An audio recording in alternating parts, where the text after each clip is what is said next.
Yeah, probably. G'day guys. After a lot of work, right, we finally got the GPX-5000. I can't believe how quiet it is. I cannot believe how quiet it is, right? And I've only just done the front end modules on this, and I've done a lot of other stuff as well, of course, like remove a lot of stuff and add stuff in.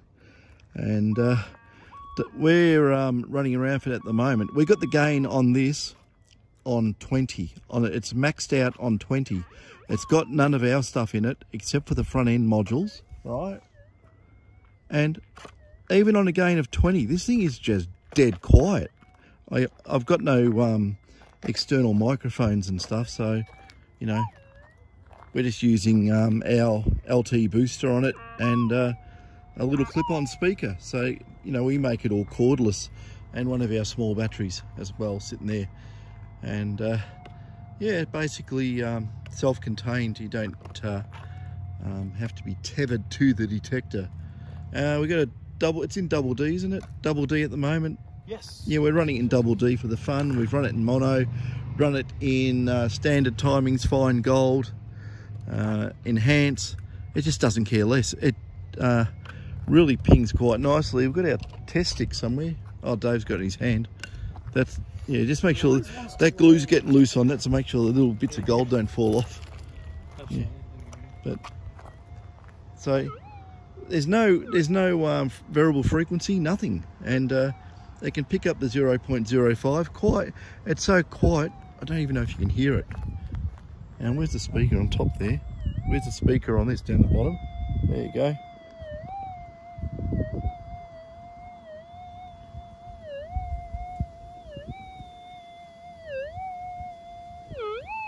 That's on the 0.05, and that's a 0.1, which Dave's going over now. Let's turn the volume flat out on the booster.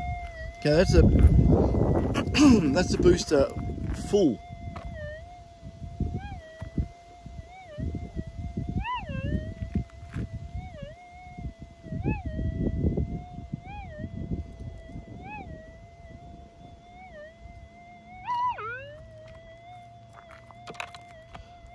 Yeah, so yeah, it's not picking up any power lines, so cured that part of it.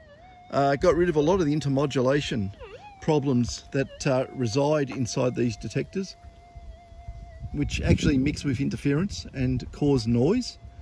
So cool, awesome.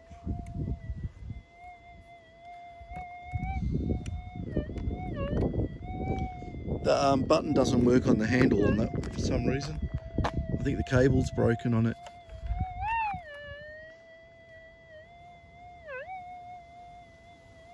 Butterfly. Oops.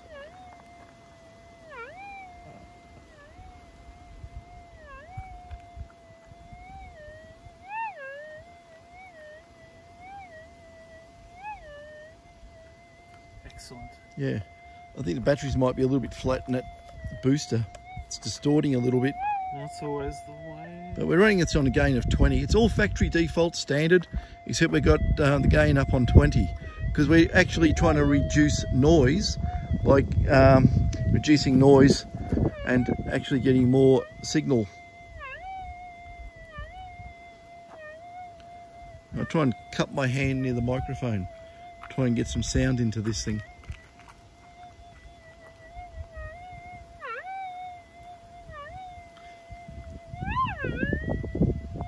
How's it go on the big target? I can see a, it looks like a can down there if you want to go over it, see how far up above you can get. Where's that? Down there. I'll grab the stick with the test targets. You just went over something big and metal then. Yeah, there's a can there right in the middle of the frame. I mean, it's ridiculous, of course.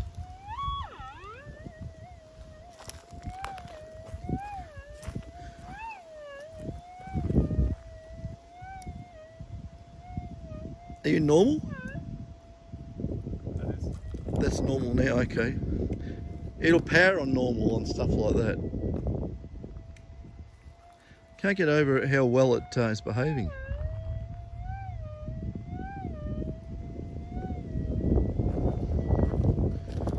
Can't get over the quietness.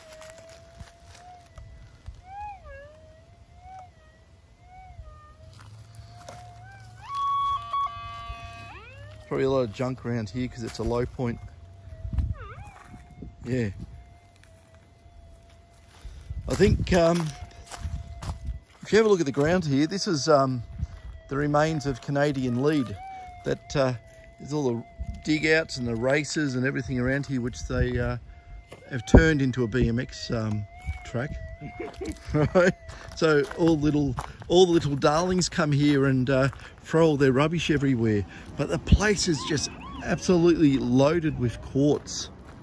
It's quartz and clays. This is yeah, okay, yeah, not far from where I found a 20-ounce nugget, by the way. So, but have a look at all the you know, the old digs around the place. Obviously they threw out the gold from there, or the whatever they were working. A lot of it was clay here and over here. And yeah, if you have a look just in the banks of the place, you can see there's quartz just sticks out all over the place. But the main lead is where Dave's walking. It's down there somewhere or other.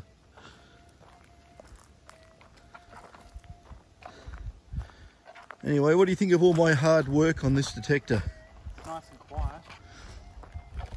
But you've only put in, you know, one part of the mods. So yeah, it's only now, actually. now you've got to put the rest of it in. Well, actually, it's only one part of 3 parts anyway. Oh. Actually, try it for airfield, like swinging up the bank on an angle. Oh. This is the biggest test for the detectors. Yeah, because most of the detectors I've had, some of the new ones, you run them up the side of a bank like this and they scream as they interact with the Earth's magnetic field, and it just generates a woeful noise. It's going outside, shouldn't it? Yeah, we're getting close to the power lines now. They're actually over there. That's why the noise is picking up a little bit. When I turned this on, I thought it wasn't working. It was just no noise. It just had a very slight hum.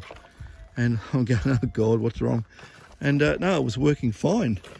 Put it over the test targets and it was perfect, but yeah.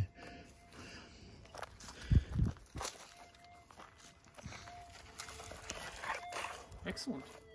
Yeah, you're in double D, are you? Yes. Yeah. You probably get a better response on mono around here. What did you really walk into? Spiderweb scared the shit out of me. Dave hates spiders. Where is it? I have no idea. I still can't see it. It's probably stuck to my head. There it is. Well, no one's been down this path for 24 hours. Yeah. Anyway, turn around and go the opposite. I don't know if I caught that. I think I'd make a funny clip out of that. Yeah. Yeah. He's going to turn around and go the other way now. Yeah. But yeah, where you'd find decent gold if you really wanted to is in the gullies, in the gully parts. Or up the side of the gullies, probably more accurate. Yeah. Is that still on full gain? Yeah. Yes. There you go. It's running on a gain of 20. Just quiet. You listen when we go back towards the car, where we're right in that area where there's no power lines. As like if you look north, south, east, west, we're the furthest away from power lines, and this thing just doesn't make a sound. Normally we come here and the detectors have been chirping their heads off. Oops, something there. You don't know what these targets are half the time. Might be another 20 ouncer, but more than likely, just junks the kids have thrown. It's been covered up, but it may not be. But you know, look over there. It's all quartz.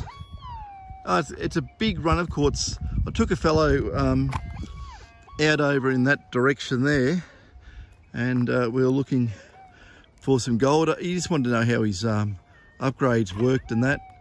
And I think his first target was a 3 pence or whatever it was, threepence.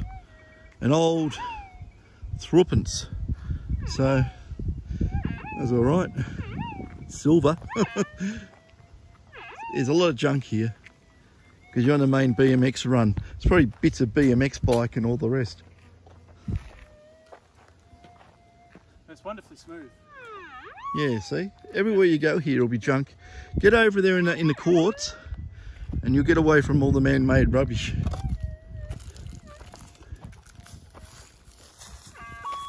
What did I say? You get away from the man-made rubbish. Well then, the further away you get off the track, it'll be better.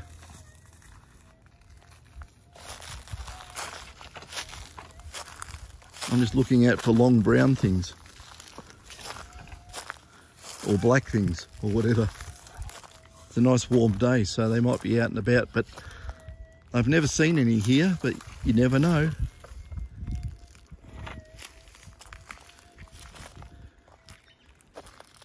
It's an old dig hole.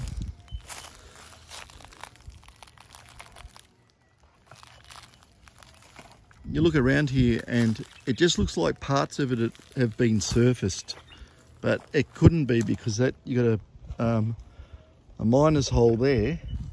You got a bit of a embankment there, and it looks like it's all been shaved off. But then why would you put a hole down? It goes down a lot further.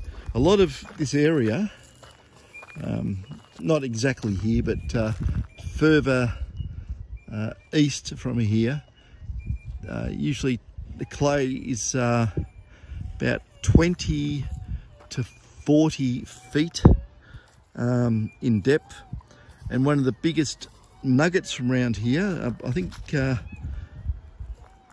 would have been 200 or 300 ounces came from this area. But this is a lot of the gold here has probably come from Black Hill,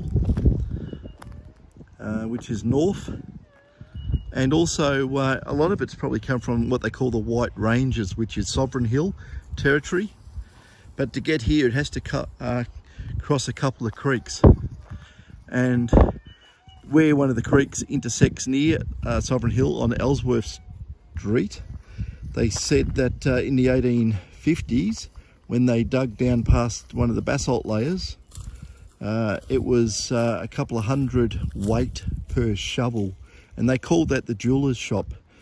And according to my memory from reading books probably 30 years ago, it was an area of about 10 square feet where two rivers intersected, and it was just a big pile of gold nuggets and so forth.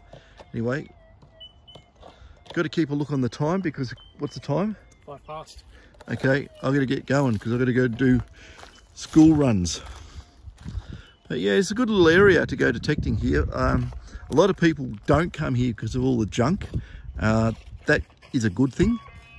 Like, yeah, Dave, he's just, yeah. Hey, but is it junk? But is it junk? Yeah.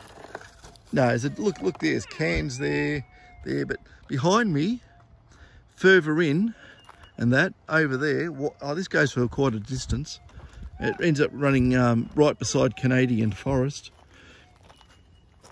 There's really good areas to go and check out. You can look there. Like, you're not going to have kids on bikes sitting over there, you know, having drinks. It'll all be done around here.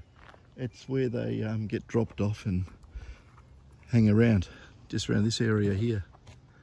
So yeah, this is a junky area here, but as you go further in, the junk disappears, and it's still really good nugget country. So we're going to say that was a success. Now I'm going to do the rest of the stuff. See, what I did, I actually started with a bare bones platform on the GPX-5, because it never ever performed as well as the 4500. So this was the exercise. We're going to do it bit by bit and just re-engineer, redo everything from start to finish, and just see how it comes up. So far it looks like it's going to be an absolute perler. So yeah, that's very good indeed. Marvelous. So yeah, I just don't want to do anything that compromises that quietness and performance. So we've got to be very careful how we extract more signal data without raising the noise. And I've got some ideas I'm going to put into practice and try them out and see how it goes. So anyway, I'll keep you guys updated with all the bits and pieces about all these modifications on these GPX or any of these Minelab detectors, because you know, you've probably seen the videos we've done mods on the 6000. It's really successful, got a lot of noise out of the 6000. And we also did the mods on the 7000, side by side, modded and not modded, and modded one bloody killed the other one on depth, sensitivity and quietness. So that's the story there. It's all in my videos, the whole, what did I know, 280 something of them. Anyway, that'll do here. We've got it going from, I suppose this is just part of Canadian lead anyway, all through here. And yeah, anyway, catches.